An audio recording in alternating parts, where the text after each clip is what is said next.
انطلق الموسم الجديد من برنامج عرب أيدول، فرأيت الآلاف من أبناء أمتي يتوجهون للمشاركة في هذا البرنامج، ورأيت الملايين قد جلسوا أمام التلفاز مؤيدين ومصوتين ومتابعين، فتذكرت الفاجعة في الموسم السابق. نعم، الفاجعة فاجعة عظيمة بمقدار 40 مليون دولار أمريكي، 20 مليون من مصر فقط، 20 مليون من مصر، و10 مليون من تونس والجزائر والمغرب، و10 مليون من باقي الدول العربية، لأنه قد صوت ب40 مليون صوت، وكل صوت بدولار.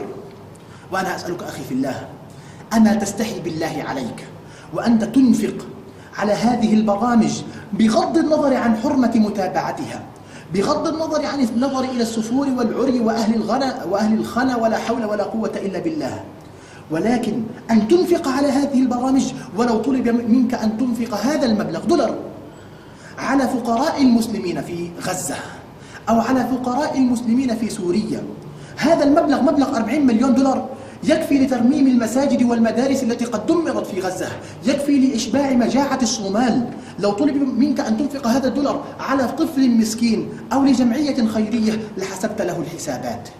إن كنت لابد فاعلا للحرام ومصرا عليه، فإياك أخي في الله، إياك أن تدفع فلسا على هذه البرامج، إياك أن تفعل هذا، لأن النبي صلى الله عليه وسلم قال كما في صحيح مسلم: من دعا إلى ضلالة فله من الوزر مثل آثام من تبعه إلى يوم القيامة لا ينقص ذلك من آثامهم شيئا.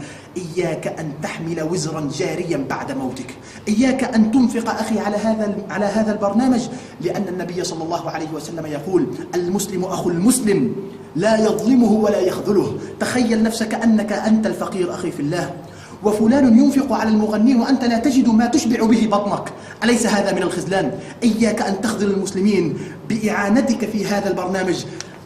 انزعه من قلبك أخي في الله، وانصر إخوانك الفقراء، وصل اللهم على نبينا محمد وعلى آله وصحبه وسلم.